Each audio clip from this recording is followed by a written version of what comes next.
강 부장님, 이 서류는 그냥 제가 다시 할게요. 요즘 방식하고는 안 맞는 부분이 너무 많네요. 정년을 6개월 앞둔 시점이었습니다. 42살 오세준 팀장은 웃는 얼굴로 말했지만 그 말 끝에는 분명한 칼날이 숨어 있었습니다. 그 순간 강태섭 부장은 들고 있던 서류철을 가만히 내려다보았습니다. 30년 동안 그가 손에서 놓지 않았던 서류였습니다. 납기, 거래처, 공장 일정, 현장 변수. 누군가에게는 낡은 종이 쪼가리였지만 태섭에게는 회사가 무너지지 않도록 버텨온 시간의 기록이었습니다. 하지만 이제 아무도 그걸 보지 않았습니다. 구독, 좋아요 꾹 눌러주시고 어디서 듣고 계신도 댓글 달아주세요. 그곳에 행운과 행복이 가득하길 바랄게요. 사연 시작합니다. 부장님은 정년까지 얼마 안 남으셨잖아요. 너무 무리하지 마시고요. 회의실 한쪽에서 누군가 작게 웃었습니다. 대놓고 비웃은 것도 아니었지만 그래서 더 아팠습니다. 사람을 무시하는데 꼭 큰 소리가 필요한 것은 아니니까요. 태섭이 고개를 들어 주위를 보자 자기보다 20살 가까이 어린 직원들이 노트북 화면만 바라보고 있었습니다. 아무도 그의 얼굴을 보지 않았습니다. 그는 문득 생각했습니다. 내가 여기서 30년을 버텼건만 이제는 의자 하나보다도 가벼운 사람이 됐구나. 정년까지 남은 시간은 6개월. 예전 같으면 달력에 빨간 동그라미라도 치며 기다렸을 날짜였지만 막상 끝이 보이자 기쁘지 않았습니다. 출근길마다 타던 지하철, 매일 아침 들르던 회사 앞 김밥집, 커피 한 잔 들고 지나던 1층 로비. 그 모든 것이 곧 자신과 아무 상관없는 풍경이 된다는 사실이 이상하게도 목을 죄어왔습니다. 회의가 끝난 뒤 태섭은 서류철을 들고 조용히 자리로 돌아왔습니다. 그의 책상은 사무실 창가 맨 끝에 있었습니다. 예전에는 부서 한가운데 있던 자리였습니다. 사람들이 오가며 묻고 확인하고 부탁하던 자리. 하지만 조직 개편 이후 그의 자리는 조금씩 밀려났습니다. 처음에는 복사기 옆으로, 그 다음에는 창가 끝으로, 이제는 누가 봐도 곧 비워질 자리였습니다. 책상 위에는 낡은 명패 하나가 놓여 있었습니다. 강태섭 부장. 그 5글자가 오늘따라 유난히 초라해 보였습니다. 점심시간이 되자 직원들이 삼삼오오 나가는데 누구도 태섭에게 같이 가자고 하지 않았습니다. 그도 익숙한 듯 지갑을 챙기지 않았습니다. 서랍에서 오래된 보온병을 꺼내 미지근한 물을 한 모금 마셨습니다. 그때 휴대전화가 울렸습니다. 아내 윤정이었습니다. 점심 먹었어요? 태섭은 잠시 망설이다가 대답했습니다. 응, 먹었어. 거짓말이었습니다. 요즘 그는 밥맛이 없었습니다. 속이 더부룩하고 몸이 자주 피곤했습니다. 처음에는 나이 탓이라 생각했고 정년 앞두고 마음이 복잡해서 그런 줄 알았습니다. 아내가 조심스럽게 물었습니다. 당신 퇴직하면 뭐 하고 싶어요? 태섭은 아무 말도 하지 못했습니다. 퇴직하면 뭐 하고 싶냐는 말. 그 질문이 요즘 그를 가장 괴롭혔습니다. 평생 회사가 시키는 대로 살았습니다. 오전 8시까지 출근하고 회의하고 보고하고 거래처에 고개 숙이고 밤늦게 집에 돌아왔습니다. 아이 운동회 한 번 제대로 못 갔고 아내 생일도 몇 번이나 지나쳤습니다. 그렇게 살면 적어도 마지막에는 누군가 고생했다고 말해줄 줄 알았습니다. 그런데 아니었습니다. 회사는 그에게 묻지 않았습니다. 잘 살았냐고도 고생했냐고도 앞으로 어떻게 살 거냐고도 묻지 않았습니다. 그저 조용히 사라져주기만 바라는 것 같았습니다. 여보, 아내의 목소리가 들려왔습니다. 태섭은 애써 웃으며 말했습니다. 나중에 생각해보지 뭐. 아직 6개월이나 남았는데. 전화를 끊고 나서야 그는 알았습니다. 자신이 방금 말한 아직이라는 말이 사실은 두려움이라는 것을. 그날 오후 태섭은 거래처 자료를 정리하다가 오래된 수첩 하나를 발견했습니다. 가죽 모서리가 닳고 고무줄은 늘어나 있었습니다. 그 안에는 20년 전부터 적어온 이름들이 있었습니다. 삼진금속 김 사장, 대성포장 박 이사, 동강물류 최 소장, 컴퓨터 파일에는 남아있지 않은 사람들, 보고서에는 적히지 않는 사정들, 그가 직접 만나고 부딪히고 밤새 설득하며 쌓아온 관계들이었습니다. 태섭은 한참 동안 그 수첩을 바라보았습니다. 그때 옆자리 신입사원 서은채가 조심스럽게 말했습니다. 부장님, 그거 아직도 쓰세요? 응? 요즘은 다 시스템에 올리잖아요. 손으로 적으면 나중에 찾기 힘들지 않아요? 악의 없는 말이었습니다. 하지만 태섭은 이상하게 가슴이 서늘해졌습니다. 이제 내 방식은 전부 사라지는구나. 그는 수첩을 덮었습니다. 그리고 천천히 일어났습니다. 복도 끝 화장실로 가려던 순간이었습니다. 눈앞이 갑자기 흐려졌습니다. 천장이 조금씩 기울어지는 것 같았습니다. 이상하다. 그는 벽을 짚었습니다. 손끝에 힘이 들어가지 않았습니다. 멀리서 누군가 부르는 소리가 들렸습니다. 부장님? 소리가 물속에서 들리는 것처럼 멀어졌습니다. 가슴이 답답했고 등 뒤로 식은땀이 흘렀습니다. 태섭은 쓰러지지 않으려고 버텼습니다. 이 나이에 회사 복도에서 쓰러지는 모습만큼은 보이고 싶지 않았습니다. 마지막까지 초라해지고 싶지 않았습니다. 하지만 몸은 마음처럼 되지 않았습니다. 서류철이 바닥에 떨어졌습니다. 낡은 수첩도 함께 펼쳐졌습니다. 오래된 거래처 이름들이 복도 바닥 위로 흩어졌습니다. 그리고 강태섭 부장은 그대로 쓰러졌습니다. 눈을 떴을 때 그는 병원 침대 위에 누워 있었습니다. 하얀 천장, 희미한 소독약 냄새, 옆에는 아내 정희가 앉아 있었습니다. 당신 왜 이렇게 몸을 망가뜨렸어요? 정희의 목소리는 떨리고 있었습니다. 태섭은 미안하다는 말 대신 엉뚱한 말을 했습니다. 회사에는 뭐라고 했어? 정희는 대답하지 않았습니다. 그저 그의 손을 꼭 잡았습니다. 며칠 뒤 정밀 검사 결과가 나왔습니다. 의사는 조심스럽게 설명을 시작했습니다. 태섭은 처음에는 알아듣지 못했습니다. 아니, 알아듣고 싶지 않았습니다. 췌장 쪽에 이상이 보인다는 말, 추가 치료가 필요하다는 말, 앞으로 시간을 함부로 쓰면 안 된다는 말, 그 모든 말이 멀리서 들려왔습니다. 태섭은 의사의 입을 바라보다가 문득 웃음이 나올 뻔했습니다. 정년까지 6개월 남았다고 생각했는데 어쩌면 인생도 그만큼 남지 않았을지 모른다는 생각이 들었기 때문입니다. 병원 복도에 앉은 태섭은 한참 동안 아무 말이 없었습니다. 정희는 울지 않았습니다. 대신 그의 어깨에 조용히 손을 올렸습니다. 그제야 태섭이 낮은 목소리로 말했습니다. 여보, 응, 나 회사에서 끝나고 싶지는 않아. 정희가 그를 바라보았습니다. 태섭의 눈은 이상하게도 조금 맑아져 있었습니다. 무너진 사람의 눈이 아니었습니다. 무언가를 겨우 깨달은 사람의 눈이었습니다. 평생 남이 시킨 일만 하다가 끝내고 싶진 않아. 마지막만큼은 내가 의미 있다고 생각하는 일을 해보고 싶어.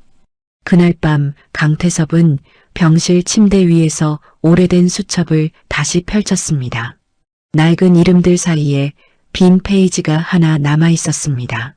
그는 떨리는 손으로 첫 줄을 적었습니다. 마지막 출근 전에 해야 할 일.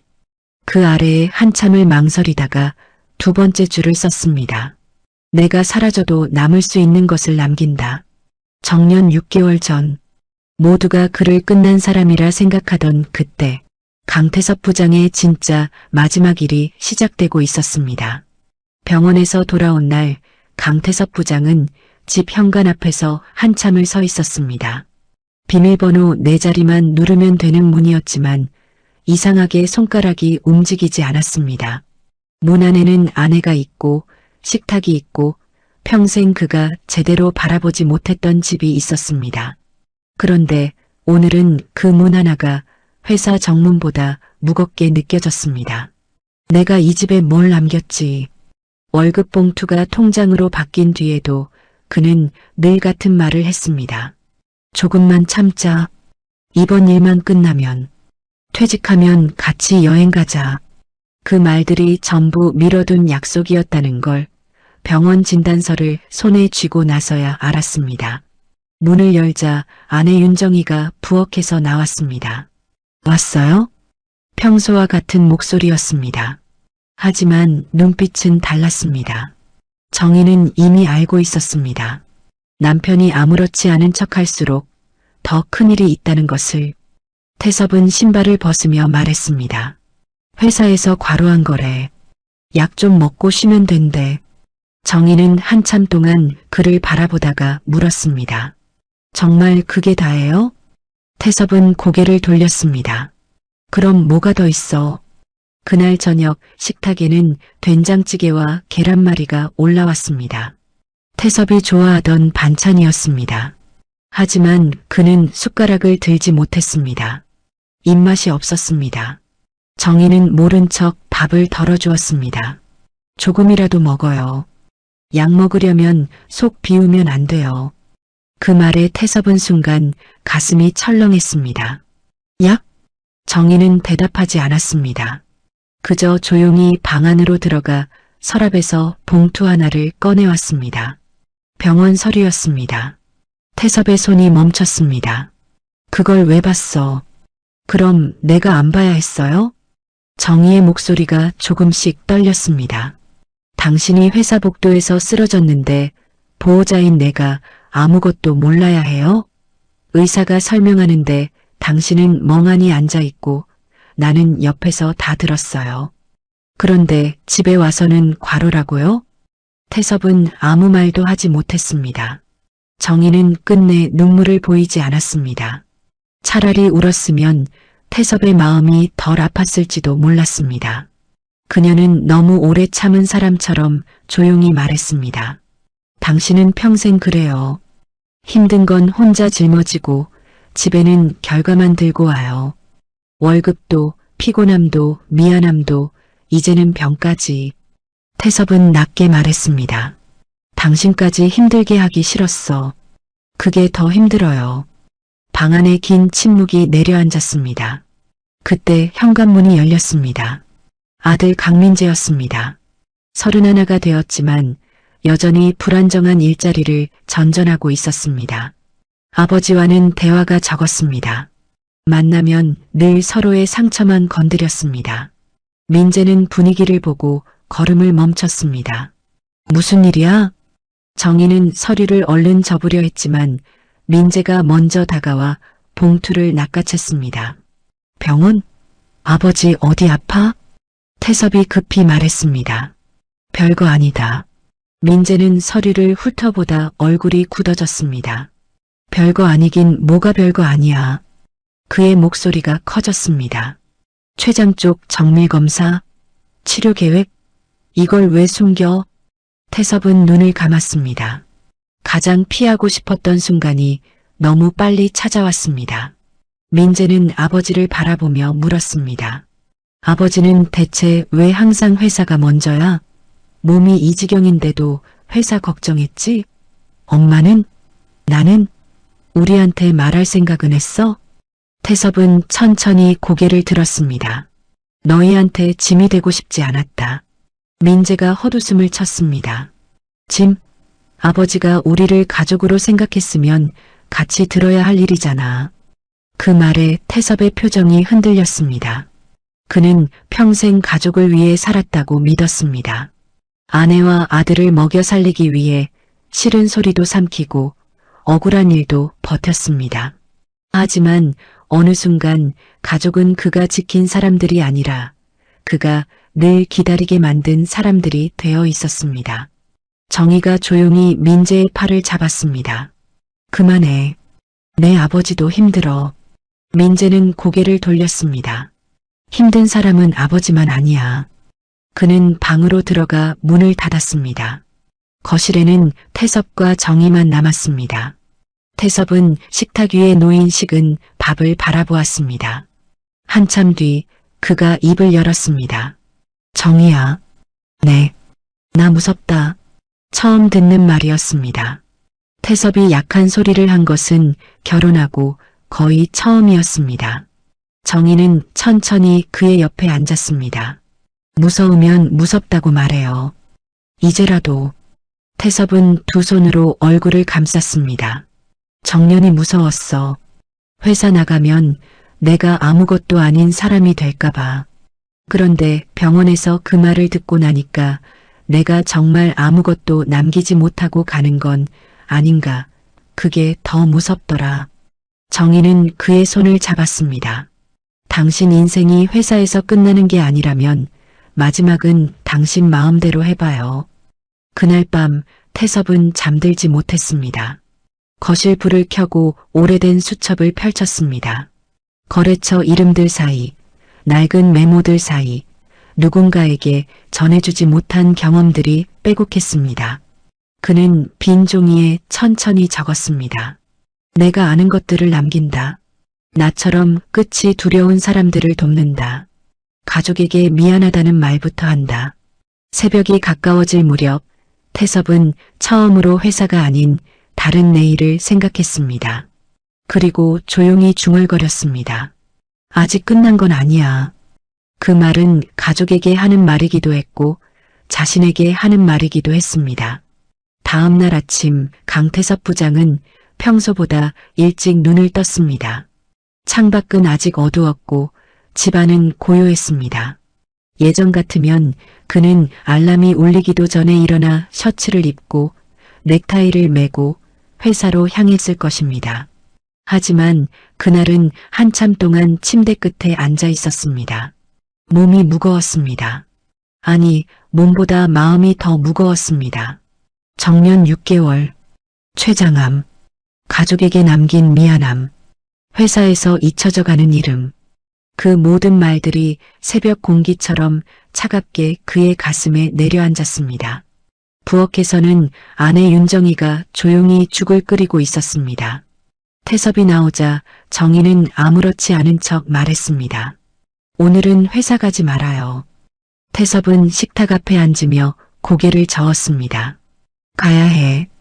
당신 몸이 먼저예요. 알아. 아는데 왜 가요? 태섭은 잠시 대답하지 못했습니다. 그도 알고 있었습니다. 회사에 가는 것이 습관인지 책임감인지 미련인지 자신도 구분할 수 없었습니다. 한참 뒤 태섭이 낮게 말했습니다. 정리할 게 있어. 정희는 남편의 얼굴을 바라보았습니다. 그 말이 단순히 책상 정리를 뜻하는 게 아니라는 것을 알았습니다. 회사 일이에요? 아니. 태섭은 숟가락을 내려놓았습니다. 내 인생. 그날 태섭은 병가를 권하는 아내를 뒤로하고 회사로 향했습니다. 지하철 창문에 비친 얼굴은 낯설었습니다. 예전보다 많이 야위었고 눈가에는 깊은 피로가 내려앉아 있었습니다. 하지만 이상하게 마음 한쪽은 조금 선명했습니다. 내가 지금까지 뭘 알고 살았는지 그냥 없어지게 둘 수는 없다. 회사 로비에 들어서자 경비 직원이 놀란 얼굴로 다가왔습니다. 부장님 괜찮으십니까? 어제 많이 놀랐습니다. 태섭은 희미하게 웃었습니다. 미안합니다. 괜히 소란 피웠네요. 소란이라니요. 건강 챙기셔야죠. 그 짧은 말이 이상하게 따뜻했습니다. 회의실에서 듣던 그 어떤 말보다 사람 냄새가 났습니다. 사무실에 들어서자 분위기가 잠시 멈췄습니다. 직원들은 태섭을 보자 어색하게 인사를 했습니다. 부장님 나오셨어요? 좀 쉬시지 그러셨어요. 오세준 팀장도 자리에서 일어났습니다. 하지만 그의 눈빛에는 걱정보다 불편함이 먼저 보였습니다. 부장님, 회사에서는 일단 병가 처리하는 쪽으로 생각하고 있었습니다.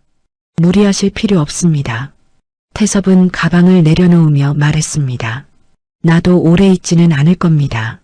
그 말에 사무실이 조용해졌습니다. 대신 정리할 게 있습니다. 오세준이 미간을 좁혔습니다. 업무 인수인계 말씀하시는 겁니까? 그것도 포함해서. 태섭은 서랍에서 오래된 수첩을 꺼냈습니다. 그리고 책상 위에 조심스럽게 올려놓았습니다. 이 회사가 시스템에 올리지 못한 것들입니다. 직원들의 시선이 수첩으로 향했습니다. 다른 가죽 표지, 구겨진 모서리, 손때 묻은 페이지. 누군가에게는 낡고 비효율적인 물건이었습니다. 오세준이 짧게 웃었습니다. 부장님, 그런 개인 메모까지 굳이 남기실 필요는 없습니다. 요즘은 데이터로 관리해야죠. 태섭은 그를 바라보았습니다. 예전 같으면 조용히 고개를 숙였을 것입니다. 괜한 말다툼을 피하고 속으로만 사귀었을 것입니다. 하지만 오늘은 달랐습니다. 오 팀장. 네. 데이터에 안 남는 것도 있습니다. 회의실 안이 조용해졌습니다. 태섭은 수첩을 펼쳤습니다. 삼진금속 김 사장은 이메일보다 전화 한 통을 더 믿습니다. 대성포장은 비 오는 날 납기 잡으면 안 됩니다. 창고 진입로가 낮아서 대형차가 못 들어가요.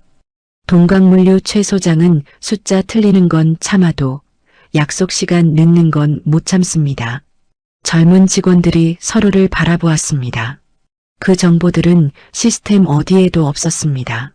하지만 현장에서는 반드시 필요한 것들이었습니다. 태섭은 천천히 말을 이었습니다. 이건 내 자랑이 아닙니다. 내가 없어지면 같이 없어질 것들이라서 남기려는 겁니다. 그때 신입사원 서은채가 조심스럽게 손을 들었습니다. 부장님, 그럼 그걸 문서로 정리해도 될까요? 태섭은 그녀를 바라보았습니다. 문서? 네. 거래처별 특이사항, 현장 변수, 담당자 성향 같은 것들이요. 저희가 배운 적 없는 내용이라서요. 오세준은 불편한 듯 헛기침을 했습니다. 은채 씨, 지금 부장님 컨디션도 안 좋으신데 그런 걸 버릴 상황은. 아니. 태섭이 말을 끊었습니다. 그의 목소리는 크지 않았지만 분명했습니다. 합시다. 서은채의 눈이 커졌습니다. 태섭은 수첩 첫 장을 다시 펼쳤습니다. 밤새 적어둔 문장이 보였습니다. 내가 아는 것들을 남긴다. 그는 그 문장을 손끝으로 한번 쓸어내렸습니다. 이름을 하나 붙이면 좋겠군요. 어떤 이름이요? 태섭은 잠시 생각하다가 말했습니다. 다음 사람에게 남기는 노트. 사무실 안에 묘한 침묵이 흘렀습니다. 누군가는 어색해했고 누군가는 고개를 갸웃했습니다. 하지만 서은채만은 조용히 노트북을 열었습니다. 제가 양식 만들어 보겠습니다. 그 순간 태섭은 아주 오랜만에 자신이 누군가에게 필요한 사람이라는 감각을 느꼈습니다. 퇴직을 앞둔 낡은 부장, 병을 얻은 늙은 가장, 회사에서 밀려난 사람, 그 모든 이름 아래에 아직 하나가 더 남아 있었습니다. 경험을 가진 사람. 그날 오후 태섭은 회사 게시판에 짧은 글 하나를 올렸습니다. 퇴직 예정자와 장기 근속자 여러분께 우리가 알고 있는 것들을 그냥 가져가지 맙시다. 다음 사람에게 남깁시다. 글을 올린 뒤 태섭은 한참 동안 모니터를 바라보았습니다. 조회수는 쉽게 오르지 않았습니다. 댓글도 없었습니다. 하지만 그는 실망하지 않았습니다. 처음부터 큰일을 하려던 것은 아니었습니다. 그저 자기 인생의 마지막 페이지에 부끄럽지 않은 한 줄을 남기고 싶었을 뿐입니다. 그때 휴대전화가 울렸습니다. 발신자는 박도영, 퇴직한 전 공장장이었습니다. 전화를 받자마자 익숙한 목소리가 들려왔습니다. 태섭아, 게시판 글 봤다. 형님이 그걸 어떻게 봤습니까? 아직 회사에 내 사람들 많다. 박도영은 잠시 침묵하다가 말했다. 너 이제야 제대로 된 일을 시작했구나. 태섭은 창밖을 바라보았습니다. 해가 기울고 있었습니다. 그는 조용히 대답했습니다. 네. 늦었지만 이제라도 해보려고요. 강태섭 부장이 회사 게시판에 글을 올린 다음 날 사무실 분위기는 묘하게 달라져 있었습니다. 아무도 대놓고 말하지 않았지만 모두가 한 번쯤은 그 글을 본 눈치였습니다. 복사기 앞에서, 탕비실 안에서, 엘리베이터 안에서 직원들은 조용히 수군거렸습니다. 강 부장님이 무슨 노트를 만든다던데? 퇴직자들 경험 정리하는 거라며. 좋은 취지는 알겠는데 요즘 누가 그런 걸 봐. 태섭은 들었습니다. 못 들은 척했을 뿐입니다. 예전 같으면 그 말 한마디에도 마음이 내려앉았을 것입니다. 괜한 짓을 했나? 그냥 조용히 있다가 나갈 걸 그랬나? 하지만 이상하게 오늘은 조금 달랐습니다. 병원에서 들었던 말 때문인지 아니면 정의가 해준 말 때문인지 몰라도 이제 그는 남의 시선에 인생의 마지막 시간을 빼앗기고 싶지 않았습니다. 그날 오전 오세준 팀장은 태섭을 작은 회의실로 불렀습니다. 부장님, 게시판 글 말입니다. 태섭은 조용히 앉았습니다. 오세준은 태블릿을 내려놓으며 말했습니다. 취지는 이해합니다.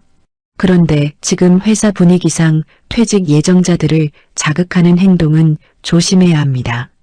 괜히 조직에 불안감 줄 수도 있고요. 불안감은 이미 있습니다. 네. 다들 말만 안 할 뿐이지 나가고 난 뒤가 무서운 사람들 많습니다. 오세준은 잠시 말을 잃었습니다. 태섭은 차분하게 말을 이었습니다.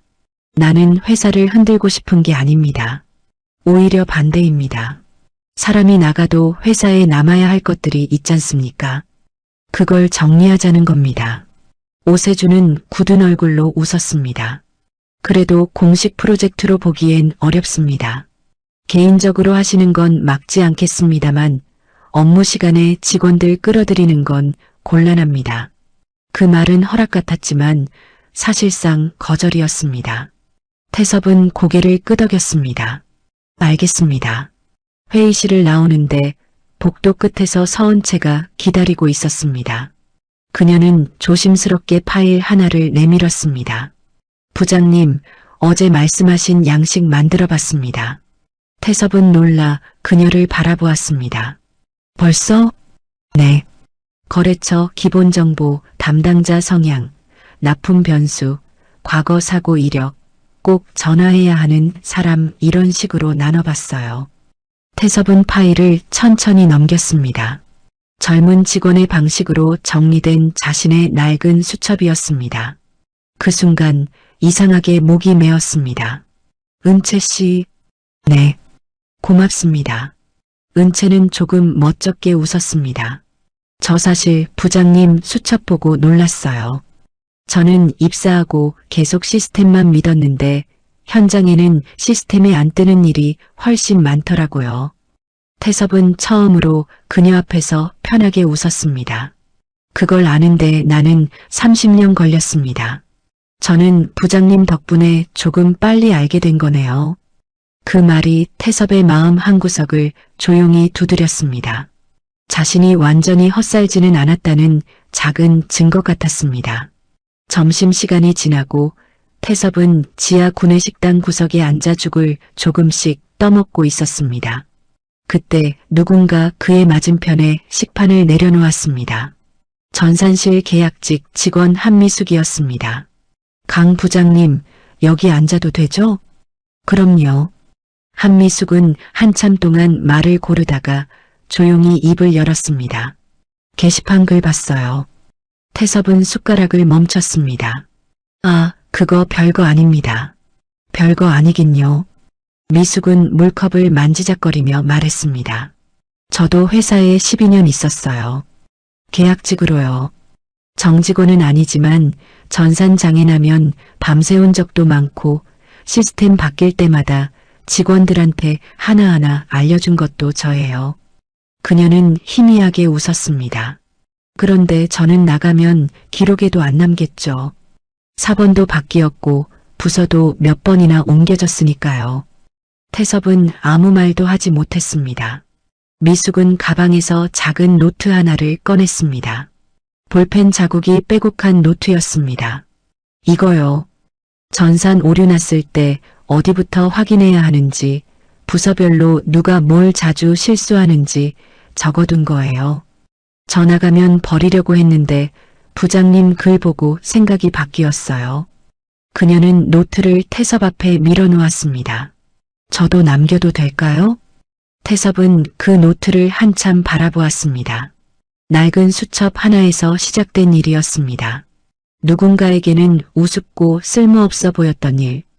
그런데 그 안에는 이름 없는 사람들의 시간이 있었습니다. 태섭은 천천히 고개를 끄덕였습니다. 당연히 남겨야죠. 미숙의 눈가가 붉어졌습니다. 고맙습니다. 저는 회사에서 처음으로 제 일이 남겨질 수도 있겠다는 생각을 했어요. 그날 오후 태섭과 은채, 미숙은 작은 회의실에 모였습니다. 공식 회의도 아니었고 회사가 인정한 프로젝트도 아니었습니다. 회의실 예약명도 그저 자료 정리였습니다. 하지만 그 안에서는 조용한 일이 시작되고 있었습니다. 한미숙은 전산실 노트를 펼쳤고 은채는 노트북으로 양식을 정리했습니다.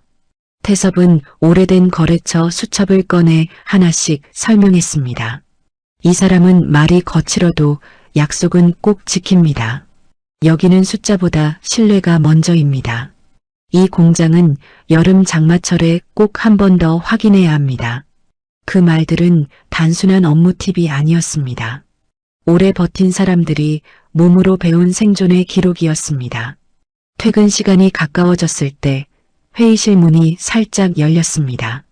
머리가 희끗한 남자 하나가 조심스럽게 얼굴을 내밀었습니다. 자재팀의 노강식 차장이었습니다. 태섭보다 2살 어리고 내년 희망퇴직 대상자로 소문난 사람이었습니다. 그가 머뭇거리며 말했습니다. 강 부장님, 노 차장. 노강식은 품 안에서 두꺼운 파일철 하나를 꺼냈습니다. 나도 남겨도 됩니까? 회의실 안이 조용해졌습니다. 태섭은 그의 손에 들린 파일철을 바라보았습니다. 그 안에는 또 다른 사람의 28년이 들어있었습니다. 태섭은 자리에서 일어나 말했습니다. 어서 들어오세요. 그날 작은 회의실에는 4사람이 앉았습니다. 회사에서 가장 조용히 사라질 뻔했던 사람들이었습니다. 그리고 그들은 처음으로 서로의 시간을 기록하기 시작했습니다. 강태섭은 문득 깨달았습니다. 자신이 남기려던 것은 단순한 노트가 아니었습니다. 아무도 불러주지 않았던 사람들의 이름이었습니다. 강태섭 부장이 시작한 다음 사람에게 남기는 노트는 처음엔 작은 회의실 하나에서 조용히 시작됐습니다. 강태섭, 서은채, 한미숙, 노강식 4사람뿐이었습니다. 하지만 며칠이 지나자 회의실 문을 두드리는 사람들이 하나둘 늘어났습니다. 영업팀에서 25년을 버틴 과장, 생산관리팀에서 늘 야근만 하던 대리, 하청업체 담당자들과 매일 통화하던 계약직 여직원, 곧 희망퇴직 대상자가 될지도 모른다는 소문에 하루하루 마음 졸이던 사람들. 그들은 모두 처음엔 같은 말을 했습니다. 이런 것도 도움이 됩니까? 태섭은 그때마다 조용히 대답했습니다. 당신이 아니면 아무도 모르는 거면 도움이 됩니다. 그 말 한마디에 사람들은 가방에서 노트와 파일철을 꺼냈습니다. 낡은 포스트잇, 오래된 거래처 명함, 손으로 적은 전화번호, 공장별 주의사항, 고객이 싫어하는 말투까지. 회사 시스템에는 없지만 회사가 굴러가게 만든 것들이었습니다. 서은채는 그 자료들을 정리하며 점점 놀랐습니다. 부장님, 이거 그냥 업무 인수인계 수준이 아니에요. 회사가 잊고 있던 기억 같아요. 태섭은 고개를 끄덕였습니다. 사람이 빠지면 일만 빠지는 게 아닙니다. 그 사람이 버티며 배운 시간이 같이 빠져요. 그 말에 한미숙이 조용히 웃었습니다. 그래서 회사가 늘 같은 실수를 반복하는 거군요. 회의실 안에 잠시 침묵이 흘렀습니다. 모두가 그 말의 뜻을 알고 있었습니다. 회사에는 매년 새로운 시스템이 들어왔습니다. 새로운 팀장이 오고 새로운 매뉴얼이 생기고 새로운 구호가 붙었습니다. 하지만 정작 현장을 지탱하던 사람들의 기억은 퇴직과 함께 사라졌습니다. 그날 오후 오세준 팀장이 회의실 문을 거칠게 열었습니다. 지금 뭐 하시는 겁니까? 회의실 안의 사람들이 동시에 굳었습니다. 오세준은 테이블 위에 쌓인 파일들을 바라보며 얼굴을 굳혔습니다. 업무 시간에 이런 비공식 모임을 계속하시면 곤란합니다. 게다가 퇴직, 희망퇴직 이런 단어가 계속 나오면 조직 분위기만 흔들립니다. 노강식 차장이 참다 못해 말했습니다. 팀장님, 우리는 흔드는 게 아니라 남기자는 겁니다. 회사 일은 회사 시스템에 남기면 됩니다. 그 말에 한미숙이 낮게 웃었습니다. 그 시스템 장애나면 저한테 전화하셨잖아요. 순간 회의실 공기가 얼어붙었습니다. 오세준의 얼굴이 붉어졌습니다. 한미숙 씨, 지금 말 조심하세요. 태섭이 천천히 자리에서 일어났습니다. 오 팀장, 이 사람들 탓하지 마십시오. 내가 하자고 한 일입니다. 그러니까요, 부장님. 몸도 안 좋으신 분이 왜 굳이 일을 크게 만드십니까? 정년까지 조용히 마무리하시면 되잖습니까? 조용히 마무리. 그 말이 태섭의 가슴을 세게 쳤습니다. 회사가 그에게 바라는 마지막 모습은 바로 그것이었습니다. 조용히 있다가 조용히 책상을 비우고 조용히 사라지는 것. 태섭은 한참 동안 오세준을 바라보다가 말했습니다. 나는 조용히 사라지려고 30년을 버틴 게 아닙니다. 회의실 안이 고요해졌습니다. 오세준은 대답하지 못했습니다. 그 말이 공격처럼 들렸지만 이상하게 반박할 수 없었습니다. 내가 회사에 남기려는 건 불만이 아닙니다. 사람입니다. 여기 있는 사람들 다 회사가 써먹을 때는 필요했고 나갈 때는 조용히 잊혀질 사람들입니다. 적어도 그 사람들이 알고 있는 것만큼은 남겨야 하지 않겠습니까? 태섭의 목소리는 차분했지만 끝이 조금 떨렸습니다. 말을 마친 순간 그의 얼굴이 창백해졌습니다. 손이 테이블 끝을 붙잡았습니다. 부장님? 서은채가 먼저 눈치챘습니다. 태섭은 괜찮다는 듯 손을 들어 보였지만 숨이 거칠어졌습니다. 등줄기에 식은땀이 흘렀습니다. 정신을 놓지 않으려고 애썼지만 눈앞이 다시 흐려졌습니다. 오세준은 그제야 당황한 얼굴로 다가왔습니다. 부장님 괜찮으십니까? 태섭은 억지로 웃으려 했습니다. 괜찮아, 잠깐이면 돼. 하지만 그의 몸은 더 이상 괜찮지 않았습니다. 한미숙이 급히 의자를 끌어왔고 노강식은 물을 가져왔습니다. 서은채는 떨리는 손으로 정희에게 전화를 걸었습니다. 그 모습을 보며 오세준은 처음으로 이상한 감정을 느꼈습니다. 그는 늘 강태섭을 낡은 사람이라고 생각했습니다. 조직에서 자연스럽게 밀려나는 사람, 변화에 적응하지 못한 사람. 그런데 지금 회의실 안의 사람들은 태섭을 중심으로 움직이고 있었습니다. 직급 때문이 아니었습니다. 그가 오래 버티며 쌓아온 신뢰 때문이었습니다. 잠시 후 태섭은 의자에 앉아 숨을 고르며 말했습니다. 미안합니다. 내가 또 폐를 끼쳤네요. 그 말에 한미숙이 울컥했습니다. 부장님은 왜 맨날 미안하다고만 하세요? 태섭은 대답하지 못했습니다. 그날 저녁 정희가 회사로 와 태섭을 데려갔습니다. 복도 끝에서 아내의 부축을 받으며 걸어가는 그의 뒷모습은 전보다 훨씬 작아 보였습니다. 오세준은 그 뒷모습을 말없이 바라보았습니다. 그리고 회의실로 돌아온 그는 테이블 위에 놓인 낡은 파일철 하나를 펼쳤습니다. 첫 장에는 노강식 차장의 글씨가 적혀 있었습니다. 내가 나간 뒤에도 이 일은 누군가 덜 헤매길 바랍니다. 오세준은 그 문장을 오래 바라보았습니다. 그제야 그는 조금씩 깨닫기 시작했습니다. 회사가 버리려 했던 것은 사람이 아니라 회사가 버티게 해준 시간들이었다는 것을.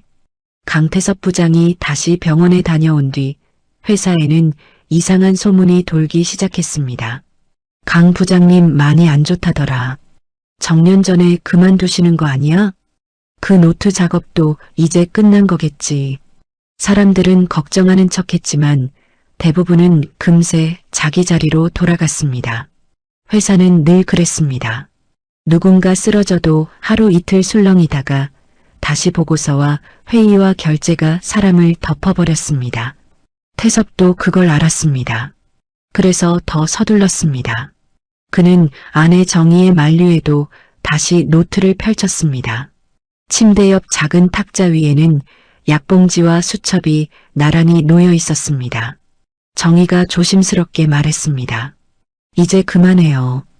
당신 몸이 먼저예요. 태섭은 수첩을 덮지 않은 채 대답했습니다. 조금만, 정말 조금만 더. 회사 일이 그렇게 중요해요? 태섭은 고개를 저었습니다. 회사가 아니라 사람이야. 정희는 더 말하지 못했습니다. 남편의 얼굴은 창백했지만 눈빛만은 오히려 전보다 또렷했습니다. 그날 오후 회사에는 큰 문제가 터졌습니다. 오래된 거래처 삼진금속에서 납품 거부 통보가 온 것입니다. 삼진금속은 회사의 핵심 부품을 20년 넘게 공급해온 업체였습니다. 그런데 최근 구매팀이 단가를 낮추겠다며 일방적으로 조건을 바꿨고 담당자는 모든 내용을 이메일로만 처리했습니다. 결과는 최악이었습니다. 삼진금속 김 사장은 전화를 받지 않았고 공장은 출고를 멈췄습니다. 사흘 안에 부품이 들어오지 않으면 회사는 대형 납품 계약을 어기게 되는 상황이었습니다. 오세준 팀장은 회의실에서 목소리를 높였습니다.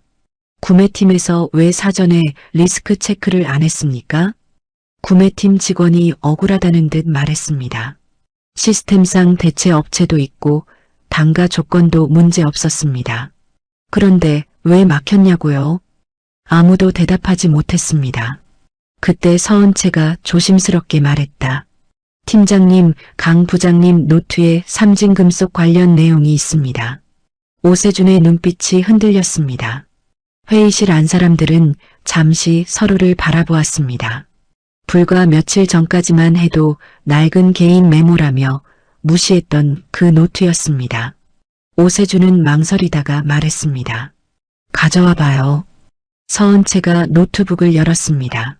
태섭이 구술하고 은채가 정리한 첫 번째 파일이었습니다. 삼진금속 김봉수 대표 관련 메모, 이메일보다 직접 전화선호, 단가보다 약속과 체면을 중시, 과거 물난리 때 공동 대응 경험 있음, 협상 시 실무자보다 책임자가 직접 방문해야 함, 첫마디는 가격 이야기가 아니라 안부여야 함. 회의실이 조용해졌습니다. 오세준은 화면을 한참 바라보았습니다. 데이터에는 없던 말들이었습니다. 하지만 지금 이 문제를 푸는 열쇠처럼 보였습니다. 결국 그는 태섭에게 전화를 걸었습니다. 태섭은 병원 대기실에 있었습니다. 검사 순서를 기다리던 중이었습니다. 부장님 죄송합니다. 삼진금속 건 때문에 연락드렸습니다. 오세준의 목소리는 처음으로 낮아져 있었습니다. 태섭은 눈을 감았습니다. 예상했던 일이었습니다. 아니, 언젠가는 터질 일이라고 오래전부터 알고 있었습니다. 김 사장님 화 많이 났겠군요. 네. 전화를 받지 않습니다. 메일 보냈습니까? 네. 태섭은 작게 한숨을 쉬었습니다. 그분한테 화난 사람에게 메일 보내는 건 문 닫힌 집 앞에 전단지 붙이는 것과 같습니다. 오세준은 아무 말도 못했습니다. 태섭은 천천히 자리에서 일어났습니다. 내가 가겠습니다. 부장님 몸보다 지금은 약속이 먼저입니다. 그 말에 옆에 있던 정희가 태섭의 팔을 붙잡았습니다. 하지만 태섭은 그녀를 바라보며 조용히 말했습니다. 이번 한 번만. 이건 내가 마무리해야 해. 정희는 그의 눈을 보고 알았습니다. 말려도 소용없다는 것을. 몇 시간 뒤 태섭은 오세준과 함께 삼진금속 공장 앞에 섰습니다. 낡은 간판, 낮은 창고 지붕, 기름 냄새가 섞인 바람. 태섭에게는 너무 익숙한 풍경이었습니다. 김봉수 사장은 처음엔 얼굴도 보려 하지 않았습니다. 이제 와서 왜 왔습니까? 사람 무시할 때는 언제고.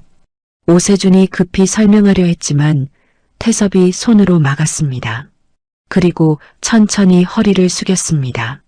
김 사장님, 죄송합니다. 제가 관리를 제대로 못했습니다.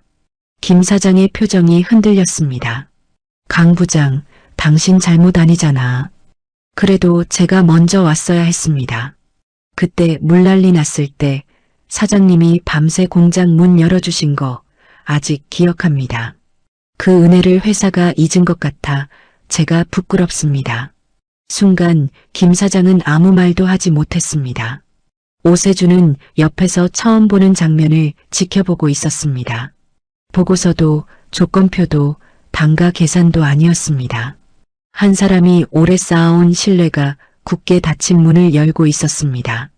한참 뒤 김 사장이 낮게 말했습니다. 강 부장 얼굴 봐서 이번 한 번만 출고하겠습니다. 대신 앞으로는 사람을 먼저 보내요.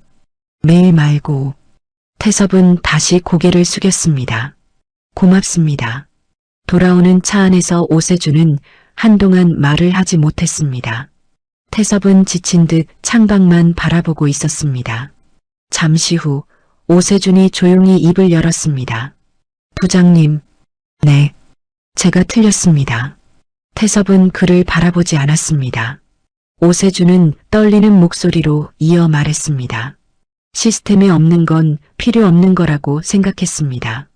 그런데 오늘 보니까 제가 못 본 게 너무 많았습니다. 태섭은 희미하게 웃었습니다. 오 팀장도 언젠가 알게 될 겁니다. 회사 일은 결국 사람이 하는 거라는 걸. 그날 회사는 수십억 손실을 막았습니다. 보고서에는 거래처 협의 완료라는 짧은 문장만 남았습니다. 하지만 서은채는 알고 있었습니다. 그 짧은 문장 뒤에는 한 사람의 30년이 있었다는 것을. 그날 밤 은채는 다음 사람에게 남기는 노트 첫 장 제목을 바꾸었습니다. 업무 인수인계 자료가 아니라 사람이 남긴 회사의 기억으로. 삼진금속 문제가 해결된 다음 날 회사 분위기는 눈에 띄게 달라졌습니다. 사람들은 강태섭 부장을 예전처럼 창가 끝자리의 늙은 부장으로만 보지 않았습니다. 복도에서 마주치면 먼저 인사를 했고 회의 중에도 그의 말을 기다리는 눈치가 생겼습니다. 하지만 태섭은 그 변화가 마냥 기쁘지 않았습니다. 사람은 꼭 쓰러지고 나서야 보이는 건가? 그는 씁쓸한 마음으로 책상 서랍을 열었습니다. 안에는 정리하지 못한 명함, 오래된 수첩, 가족사진 한 장이 들어 있었습니다. 젊은 시절의 정의와 어린 민재가 웃고 있었습니다. 사진 속 태섭도 웃고 있었지만 어색했습니다. 아마 회사 야유회에 잠깐 가족을 데려갔던 날이었을 것입니다. 그는 그제야 깨달았습니다. 자신이 남기려는 노트에는 회사 사람들의 이름은 많았지만 정작 가족에게 남긴 말은 거의 없다는 것을. 그날 저녁 태섭은 평소보다 일찍 퇴근했습니다. 집 앞 골목에 들어섰을 때 아들 민재가 편의점 봉투를 들고 서 있었습니다. 둘은 한참 동안 말없이 마주 보았습니다. 어디 갔다 오냐? 태섭이 먼저 물었습니다. 민재는 시선을 피했습니다. 그냥. 예전 같으면 대화는 거기서 끝났을 것입니다. 태섭도 더 묻지 않고 민재도 더 말하지 않았을 것입니다. 하지만 그날 태섭은 조심스럽게 말했습니다. 시간 있으면 아버지랑 잠깐 걷자. 민재는 당황한 듯 아버지를 바라보았습니다. 아버지 입에서 그런 말이 나온 것은 처음이었습니다. 두 사람은 동네 공원길을 천천히 걸었습니다. 태섭의 걸음은 예전보다 느렸고 민재는 일부러 그 속도에 맞췄습니다. 한참 뒤 민재가 먼저 입을 열었습니다. 회사 일은 해결했다며. 누가 그러디? 엄마가. 아버지가 또 몸 안 챙기고 거래처까지 갔다고. 태섭은 쓴웃음을 지었습니다. 걱정시켰구나. 민재는 걸음을 멈췄습니다. 아버지는 항상 그래. 걱정시키고 나서 미안하다고만 해. 근데 정작 우리한테는 아무것도 말 안 해. 태섭은 대답하지 못했습니다. 민재의 목소리가 조금씩 떨렸습니다. 나 어릴 때 운동회 날 기억나? 아버지 온다고 해서 하루 종일 운동장 입구만 봤어. 근데 끝날 때까지 안 왔어. 태섭의 얼굴이 굳었습니다. 그날, 알아. 회사 일 있었겠지. 늘 그랬으니까. 민재는 고개를 숙였습니다. 난 어릴 땐 아버지가 회사를 더 좋아하는 줄 알았어. 커서는 아버지처럼 살기 싫다고 생각했고, 그런데 막상 내가 사회 나와보니까 버티는 것도 쉽지 않더라. 태섭은 아들을 바라보았습니다. 31의 민재는 아직 불안했고, 자주 넘어졌고, 아버지에게 화가 나 있었습니다. 그런데 그 모습 속에 젊은 날의 자신이 겹쳐 보였습니다. 태섭은 천천히 벤치에 앉았습니다. 민재야. 응. 아버지가 너한테 남길 게 별로 없다. 민재는 아무 말도 하지 않았습니다. 집도 대단한 거 못 남기고 통장도 넉넉하지 않다. 내가 힘들 때 딱 꺼내줄 만큼 큰 돈도 없다. 태섭은 손을 내려다보았습니다. 그래서 더 무서웠다. 내가 가면 너한테 뭐가 남을까 싶어서. 민재의 눈빛이 흔들렸습니다. 태섭은 힘겹게 말을 이었습니다. 그런데 요즘 생각이 조금 바뀌었다. 돈은 많이 못 남겨도 아버지가 어떻게 살려고 했는지는 남길 수 있지 않을까 싶더라. 민재가 낮게 물었습니다. 그게 그 노트야? 그래. 회사 사람들한테 남기는 거잖아. 태섭은 고개를 저었습니다. 처음엔 그렇게 생각했다. 그런데 하다 보니까 알겠더라. 그건 회사에 남기는 게 아니라 다음 사람에게 남기는 거야. 너처럼 길을 찾는 사람들, 나처럼 끝이 두려운 사람들한테. 민재는 조용히 아버지 옆에 앉았습니다. 바람이 불었습니다. 공원 나무 사이로 가로등 불빛이 흔들렸습니다. 태섭은 주머니에서 작은 봉투 하나를 꺼냈습니다. 이건 네 거다. 민재가 봉투를 열어보니 오래된 사진 몇 장과 손글씨로 적은 종이가 들어 있었습니다. 첫 장에는 이렇게 쓰여 있었습니다. 민재에게 남기는 아버지의 노트. 민재의 눈이 흔들렸습니다. 이걸 언제 썼어? 병원 다녀온 날부터 조금씩. 민재는 종이를 넘겼습니다. 내가 태어난 날 아버지는 처음으로 세상이 무서우면서도 고마웠다. 내 운동회에 못 간 날 사실 회사 화장실에서 혼자 오래 울었다. 내가 나를 미워해도 괜찮다. 다만 내 인생은 나처럼 미루기만 하지 않았으면 좋겠다. 민재는 끝내 고개를 숙였습니다. 왜 이제야 이런 말을 해? 태섭은 희미하게 웃었습니다. 아버지가 늦었다. 너무 늦었잖아. 그래, 많이 늦었다. 민재는 종이를 꼭 쥐었습니다. 화가 나는데 이상하게 더 이상 아버지를 미워할 수가 없었습니다. 한참 뒤 민재가 낮게 말했습니다. 그 노트 작업 나도 도와도 돼? 태섭은 천천히 아들을 바라보았습니다. 내가 영상으로 남기면 좋을 것 같아. 글로만 남기면 젊은 사람들 잘 안 볼 수도 있잖아. 인터뷰처럼 찍고 짧게 편집해서 교육 자료로 만들면. 민재는 말하다가 멈췄습니다. 아버지가 자신을 똑바로 바라보고 있었기 때문입니다. 그 눈빛은 처음 보는 눈빛이었습니다. 걱정도 잔소리도 실망도 아니었습니다. 고마움이었습니다.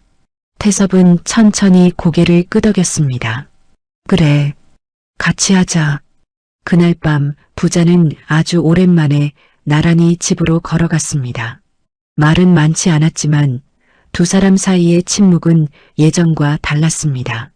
집 앞에 도착했을 때 민재가 조용히 말했습니다. 아버지, 응, 아직 끝난 거 아니야. 태섭은 그 말을 듣고 한참 동안 움직이지 못했습니다. 며칠 전 자신이 스스로에게 했던 말이었습니다. 이제 그 말이 아들의 입에서 돌아오고 있었습니다. 태섭은 고개를 끄덕였습니다. 그래. 아직 끝난 거 아니다. 그날부터 강태섭의 마지막 노트는 더 이상 혼자 쓰는 기록이 아니었습니다. 아들이 함께 이어쓰기 시작한 늦은 화해의 첫 장이었습니다. 강민재가 아버지의 노트 작업에 합류한 뒤 작은 회의실의 분위기는 완전히 달라졌습니다. 처음에는 낡은 파일과 손때 묻은 수첩만 쌓여있던 곳이었습니다. 이제 그곳에는 작은 카메라와 삼각대, 녹음기, 조명이 놓였습니다. 민재는 어색하게 카메라를 세우며 말했습니다. 아버지, 그냥 평소처럼 말씀하시면 돼요. 대단한 인터뷰 아니고요. 태섭은 의자에 앉아 손을 무릎 위에 올렸습니다. 평소처럼 말하는 게 제일 어렵다. 그 말에 서은채가 웃었습니다. 부장님, 늘 하시던 얘기 그대로 하시면 돼요. 거래처 이야기, 현장 이야기, 사람 이야기요. 첫 번째 인터뷰는 한미숙이었습니다. 전산실 계약직으로 12년을 일했지만 회사 공식 조직도에는 한 번도 제대로 이름이 남은 적 없는 사람이었습니다. 카메라 앞에 앉은 미숙은 처음엔 손을 떨었습니다. 제가 이런 걸 해도 되나 모르겠어요. 대단한 사람도 아닌데. 태섭이 조용히 말했습니다. 한미숙 씨가 없었으면 전산 장애 때 회사가 몇 번은 멈췄을 겁니다.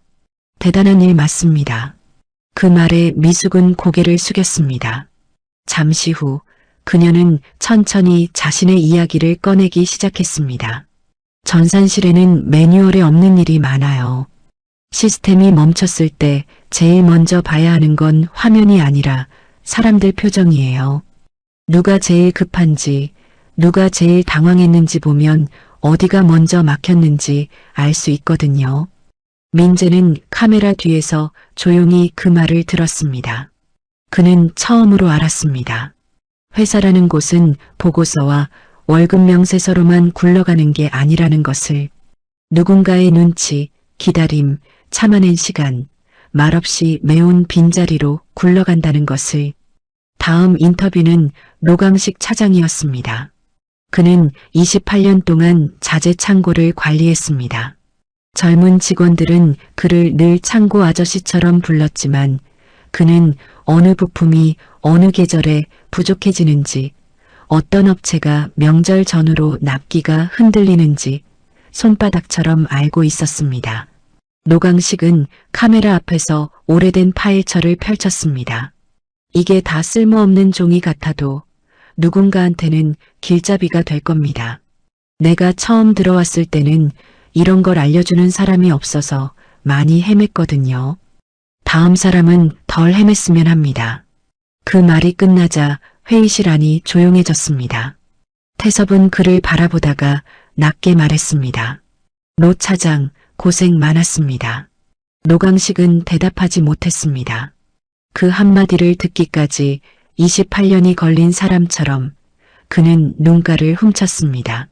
며칠 뒤 민재와 은채는 첫 번째 영상을 완성했습니다. 제목은 짧았습니다. 회사가 기억하지 못한 사람들. 처음에는 내부 교육 자료로만 올렸습니다. 조회수는 천천히 오르기 시작했습니다. 10명, 20명, 50명. 그러다 어느 순간부터 댓글이 달렸습니다. 한미숙 선배님 없었으면 작년 전산 사고 때 저희 팀 끝장이었습니다. 노강식 차장님 덕분에 처음 창고 업무 배웠습니다. 강 부장님 수첩 얘기 듣고 울컥했습니다. 저희 아버지도 곧 정년이십니다. 서은채는 댓글을 보다가 조용히 태섭에게 노트북을 돌려주었습니다. 부장님, 사람들이 보고 있어요. 태섭은 화면을 한참 바라보았습니다. 그 안에는 자신과 비슷한 사람들이 있었습니다. 조용히 버텼지만 제대로 불린 적 없던 이름들, 사라질 준비만 하던 사람들. 그때 오세준 팀장이 회의실에 들어왔습니다. 모두가 잠시 긴장했습니다. 며칠 전까지만 해도 이 모임을 불편해하던 사람이었습니다. 하지만 오세준은 아무 말 없이 테이블 위에 파일 하나를 내려놓았습니다. 이건 제가 정리한 겁니다. 태섭이 조용히 물었습니다. 뭡니까? 제가 팀장 맡고 나서 실패했던 프로젝트들입니다. 왜 실패했는지, 그때 누구 말을 들었어야 했는지 정리했습니다. 오세준은 잠시 망설이다가 말을 이었습니다. 저도 남겨도 되겠습니까? 회의실 안이 고요해졌습니다. 태섭은 천천히 오세준을 바라보았습니다. 처음으로 그의 얼굴에서 체면이 아니라 부끄러움이 보였습니다. 물론입니다. 오세준은 고개를 숙였습니다. 그리고 부장님께 사과드리고 싶습니다. 저는 부장님이 변화를 못 따라오는 분이라고 생각했습니다. 그런데 제가 사람을 못 따라가고 있었습니다. 태섭은 아무 말도 하지 않았습니다. 그저 조용히 고개를 끄덕였습니다.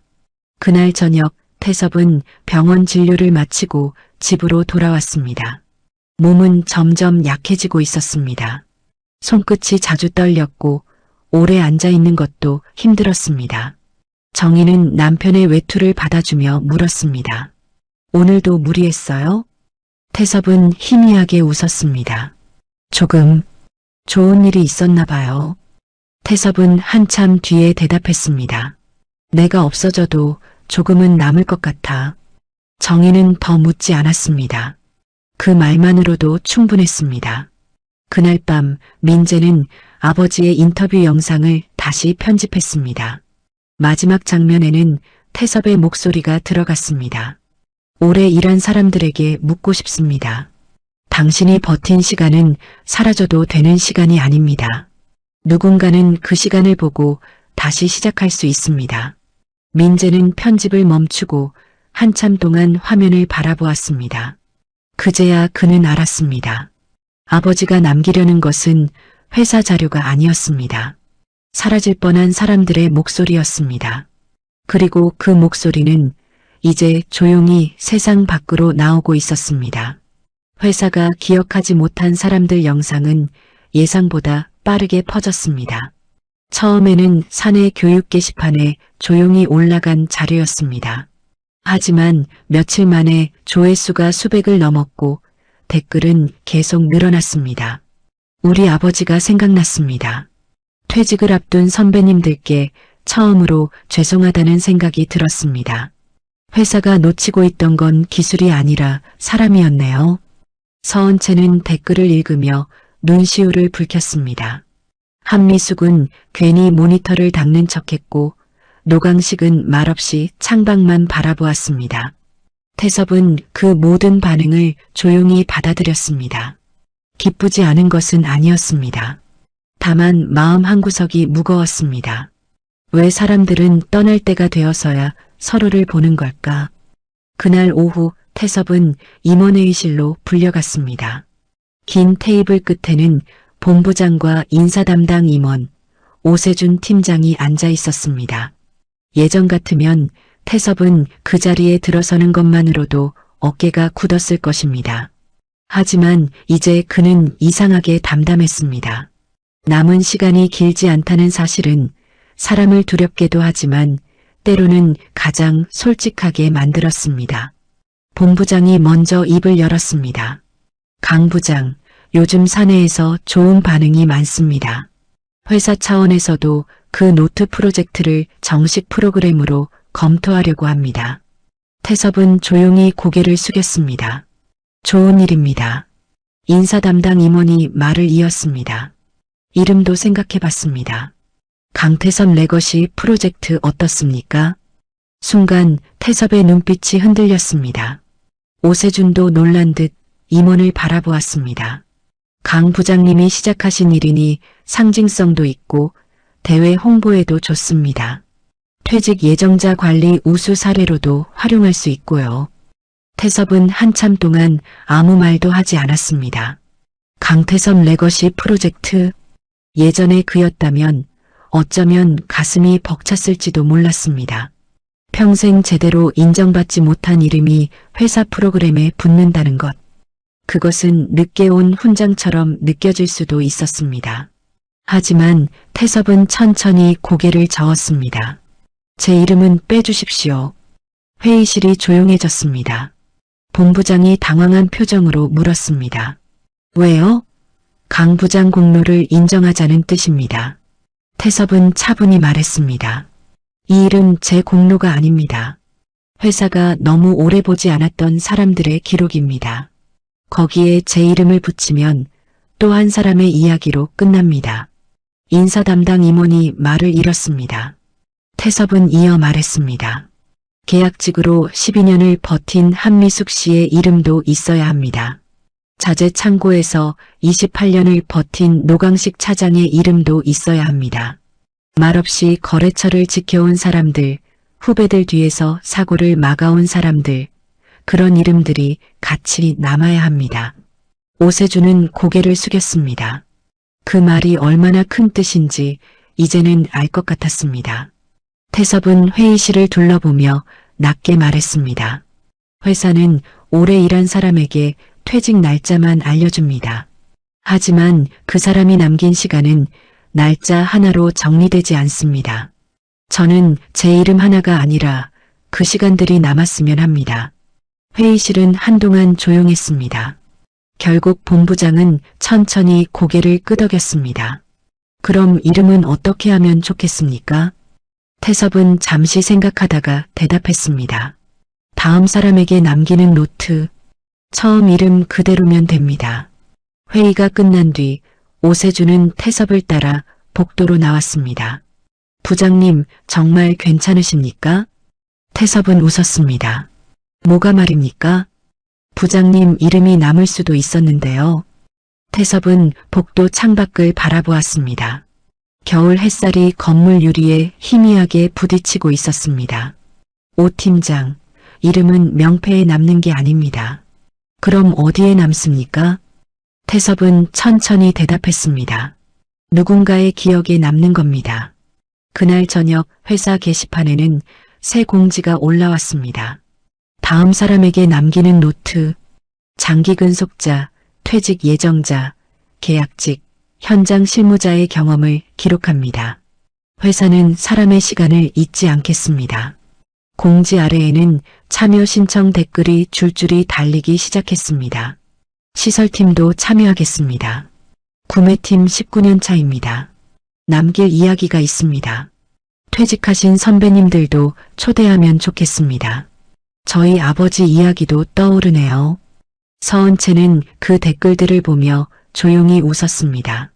민재는 새 인터뷰 명단을 정리했습니다. 한미숙은 전산실 자료를 다시 꺼냈고 노강식은 창고 사람들에게 전화를 걸었습니다. 그리고 태섭은 회의실 한쪽에서 그 모습을 바라보았습니다. 그의 얼굴은 많이 야위어 있었습니다. 오래 서 있기도 힘들어 의자에 기대야 했습니다. 하지만 표정만큼은 이상하게 평온했습니다. 그때 민재가 다가와 물었습니다. 아버지, 오늘 인터뷰 하나만 더 할 수 있겠어? 태섭은 고개를 끄덕였습니다. 누구? 민재는 카메라를 켜며 대답했습니다. 아버지. 태섭은 멈칫했습니다. 나는 이미 많이 말했다. 아니, 회사 이야기가 아니라 아버지 이야기를 듣고 싶어. 태섭은 아들을 바라보았습니다. 민재의 눈빛은 더 이상 원망으로 가득 차 있지 않았습니다. 그 안에는 알고 싶다는 마음이 있었습니다. 늦었지만 이제라도 아버지를 한 사람으로 이해하고 싶다는 마음. 태섭은 한참 뒤 조용히 고개를 끄덕였습니다. 카메라 불이 켜졌습니다. 민재가 물었습니다. 강태섭 부장님이 아니라 강태섭이라는 사람은 어떤 삶을 살고 싶었습니까? 태섭은 잠시 눈을 감았습니다. 평생 누구도 묻지 않았던 질문이었습니다. 그리고 아주 천천히 대답했습니다. 나는 늦지 않게 사랑한다고 말하는 사람이 되고 싶었습니다. 그 말을 끝으로 회의실 안은 조용해졌습니다. 서은채는 고개를 숙였고 한미숙은 눈가를 닦았습니다. 민재는 카메라 뒤에서 한참 동안 말을 잇지 못했습니다. 태섭은 희미하게 웃었습니다. 그런데 많이 늦었지. 민재는 카메라를 끄지 않은 채 대답했습니다. 아니야, 아버지. 그의 목소리가 떨렸습니다. 지금이라도 말했잖아. 그날 태섭의 마지막 인터뷰가 시작되었습니다. 회사에 남기는 기록이면서 가족에게 남기는 고백이었습니다.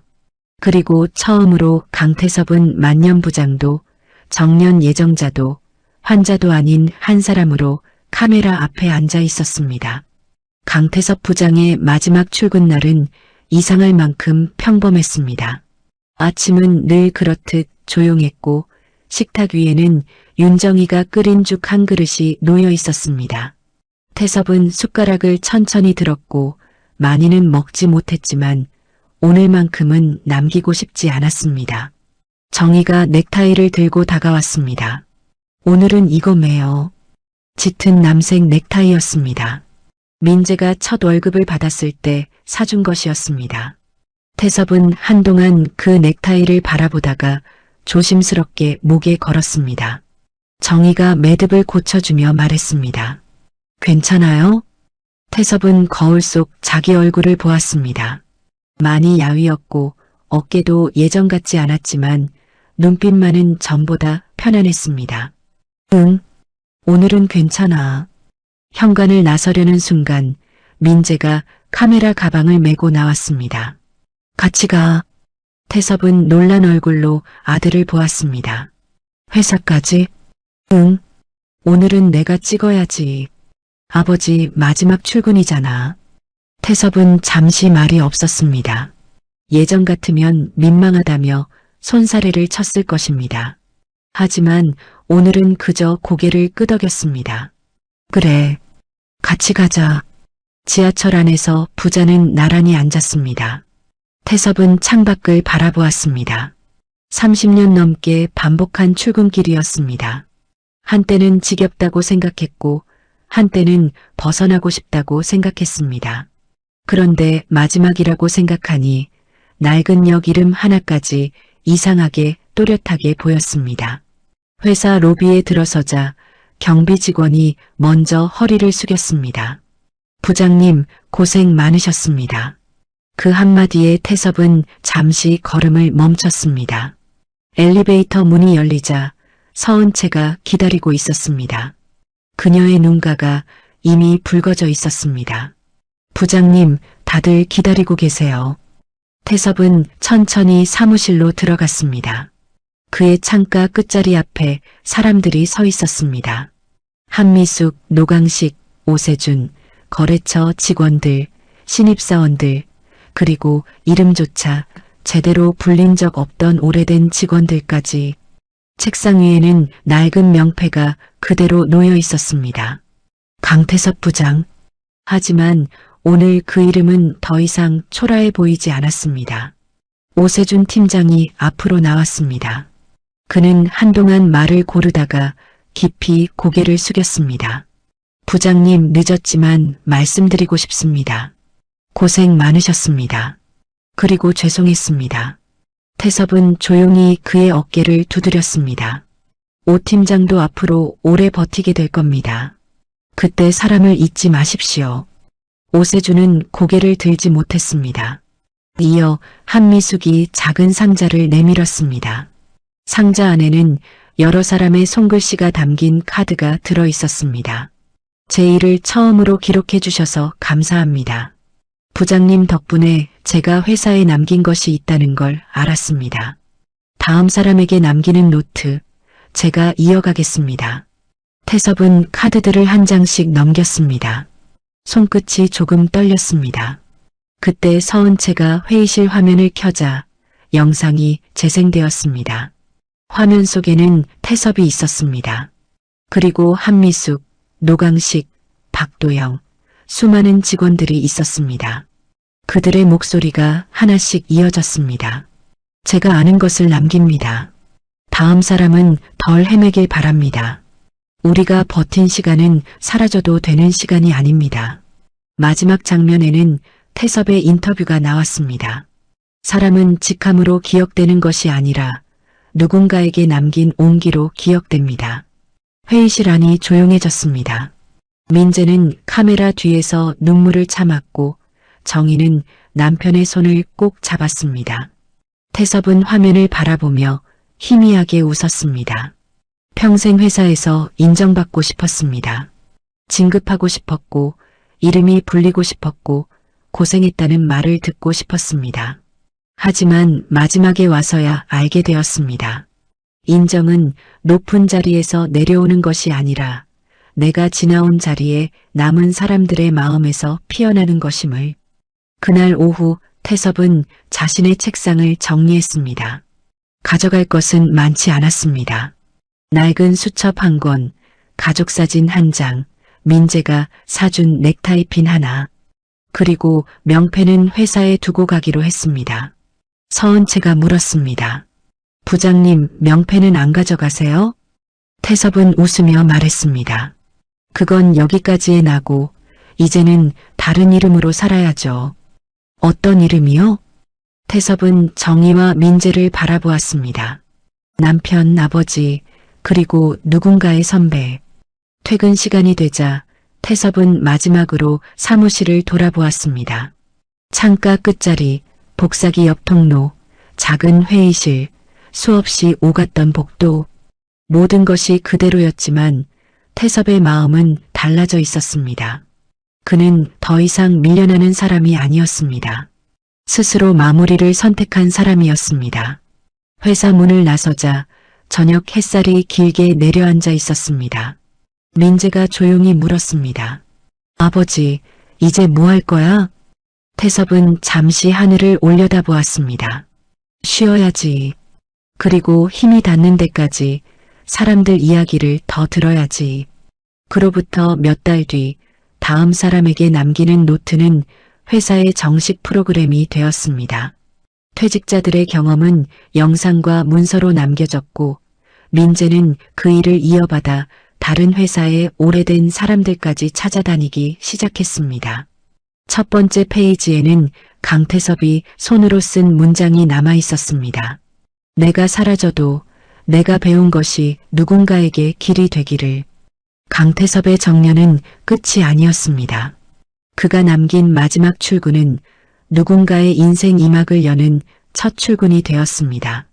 이 이야기가 가슴에 남는다면 구독, 좋아요, 알림 설정 꾹 눌러주세요. 누군가의 인생이 당신의 이야기일 수 있습니다.